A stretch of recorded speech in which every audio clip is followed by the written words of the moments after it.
Esse é um dos raros vídeos que vale a pena eu começar me apresentando. Então, prazer, meu nome é Alan, eu sou presidente aqui da Associação Allos e ocasionalmente atuo como professor. E hoje eu quero apresentar para vocês um guia básico de erros clínicos bastante comuns. Deixa eu contar um pouquinho de como que eu cheguei nessa lista. Então, tem mais ou menos 10 anos que a gente atua, né, com uma metodologia de ensino que é muito baseada em prática clínica, em roleplays ou real plays, se vocês preferirem, e na construção coletiva de feedbacks para as pessoas melhorarem aspectos práticos da clínica delas. E, ao longo desses anos, eu vi algumas boas centenas de alunos atendendo. Gente de tudo quanto é tipo de abordagem, de tudo quanto é nível de proficiência clínica, então, desde doutores até pessoas que estão nos primeiros períodos do curso. E o que eu vou fazer é tentar sintetizar ao máximo essa experiência para apresentar para vocês algumas regras gerais.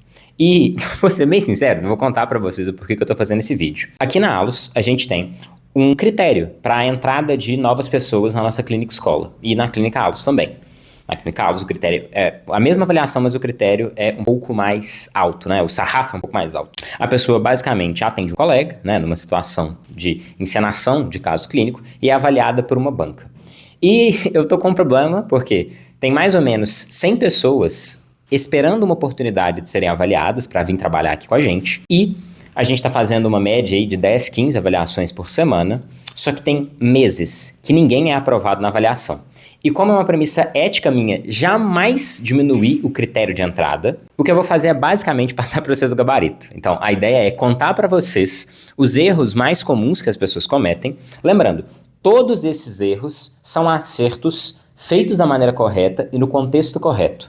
O que eu vou passar aqui são diretrizes gerais de como melhorar a sua construção clínica. Então, isso vai ser uma série de 5 vídeos. Esse vai ser o primeiro vídeo focado um pouquinho nos erros mais grosseiros ou mais comuns que as pessoas cometem quando o assunto é relação terapêutica. Esse vídeo que vai ser direcionado para psicólogos, mas não é muito diferente clinicar em qualquer outra área da saúde. Então, se no futuro, né, outras pessoas precisarem, né, de utilizar essa mesma estrutura, vocês fiquem à vontade. Então, como que você vai ser avaliado quando o assunto é relação terapêutica? A gente usa um critério tripartítico para cada um dos macrotemas. O tema da relação terapêutica ele é dividido entre a construção da sua relação com o paciente, que é o que normalmente a gente pensa quando a gente pensa em relação terapêutica, a segurança que você passa enquanto clínico e a segurança que você passa no seu método.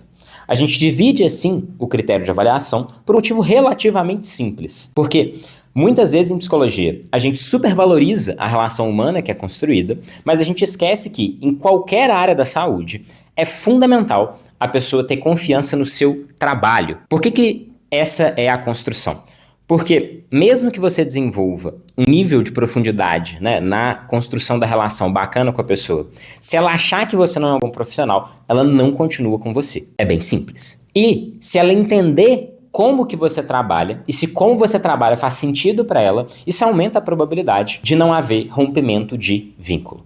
É só imaginar o que acontece quando você está indo no médico ou no fisioterapeuta. O que você quer é um bom estabelecimento de rapport, ou seja, que a pessoa te trate como um ser humano decente, seja agradável, né? Enfim, uma pessoa elegante e educada.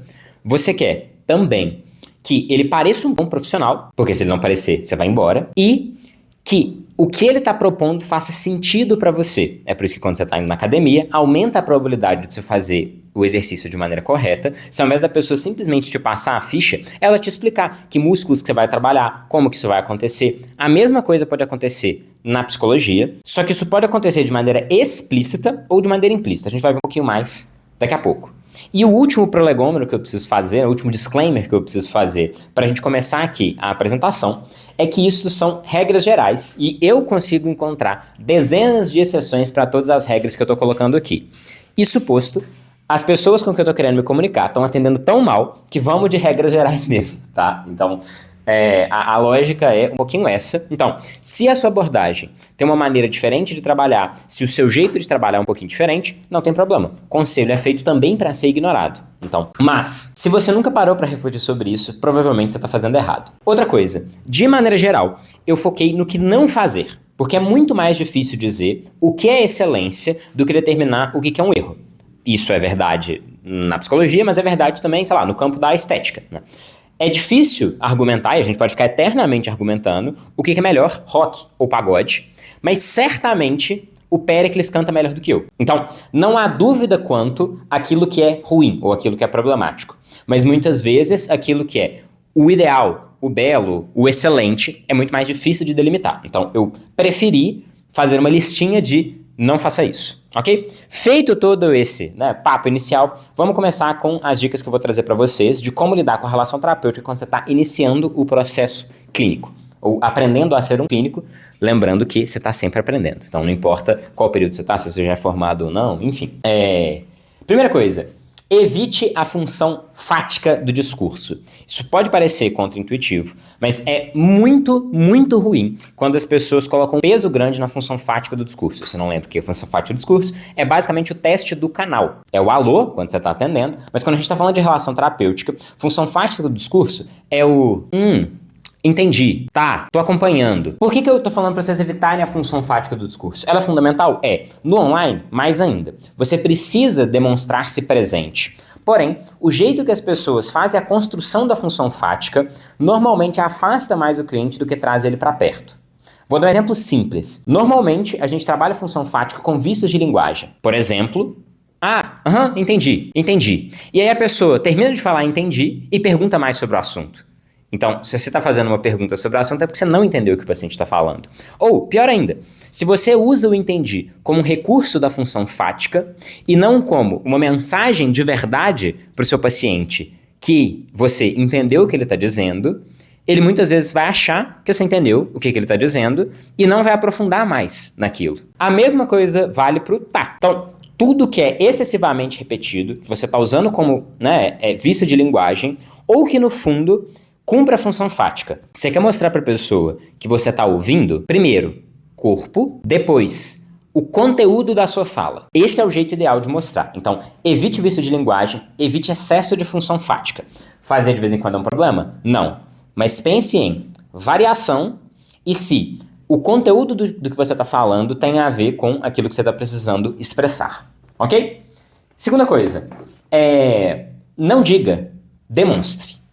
E isso é verdadeiro em vários níveis, apesar de que já vai ter uma dica compensando esta daqui, daqui a pouquinho. Mas uma coisa que, arranha meus ouvidos quando eu escuto, sobretudo quando são pessoas que estão começando a atender e o atendimento ainda está muito robótico e muito roteirizado. Esse aqui é um espaço seguro. Você pode falar tudo que você está afim. Aqui a gente tem sigilo. Informar para a pessoa que existe sigilo terapêutico não é um problema. O problema é como que você faz isso. Imagina o seguinte, que você vai sair com a menina e você fala com ela assim, não, pode ficar tranquila, eu nunca bati em nenhuma namorada minha, eu sou um cara super tranquilo. Falar isso explicitamente é bizarro. Isso obviamente seria uma red flag, né? E óbvio que no contexto da saúde, isso é um pouco menos creepy, mas não deixa de ser estranho. Você tá falando que esse é um espaço seguro? Você tá falando que esse é um espaço de escuta? Você não precisa explicitar isso pra pessoa, demonstra isso pra pessoa. A mesma coisa vale pra psicoeducação. Então, falei agora há pouco que a pessoa entender o seu método de trabalho é fundamental. Isso significa que todo mundo precisa psicoeducar a pessoa sobre a estrutura da clínica? Não. Isso significa que você pode trabalhar a psicoeducação de maneira intuitiva. Você pode demonstrar para a pessoa como que funciona a sua clínica. Na dúvida, explicite. Então, se você está começando, a minha dica é explicite. Conta mesmo para a pessoa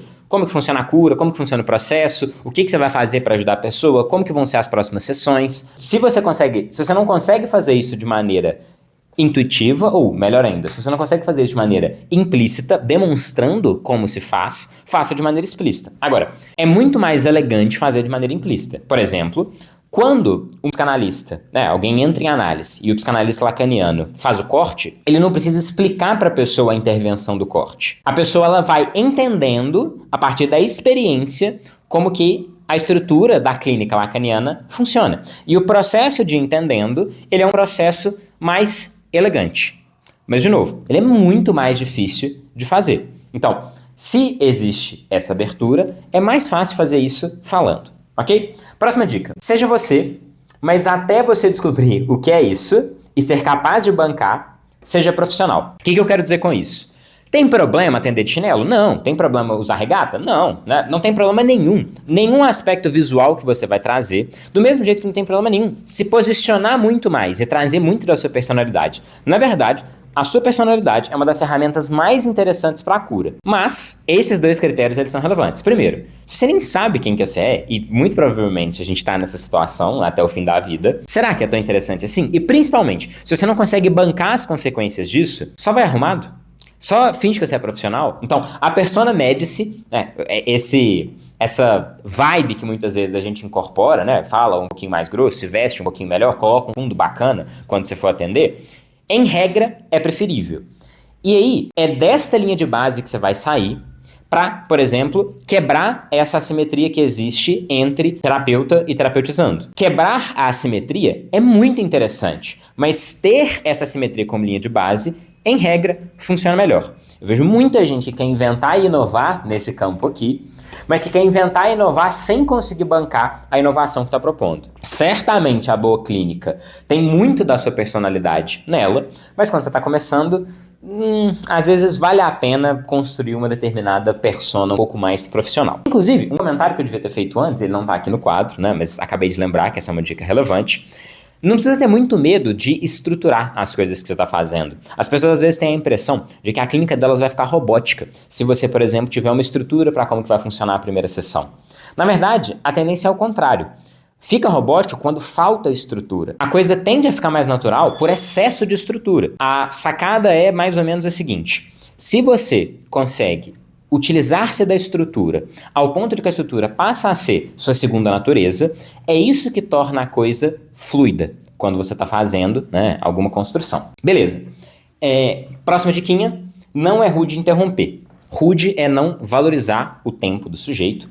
Isso eu tô falando porque é muito mais fácil fazer o atendimento interrompendo o paciente para fazer as intervenções do que deixando ele falar por tempo demais. Tô falando que é mais fácil, não tô falando que é melhor, tá? Então, em regra, é muito mais fácil fazer intervenções pontuais e intervenções abertas quando você acerta o timing para ele ser um pouco mais acelerado na sua participação. Mas a sacada central aqui é essa.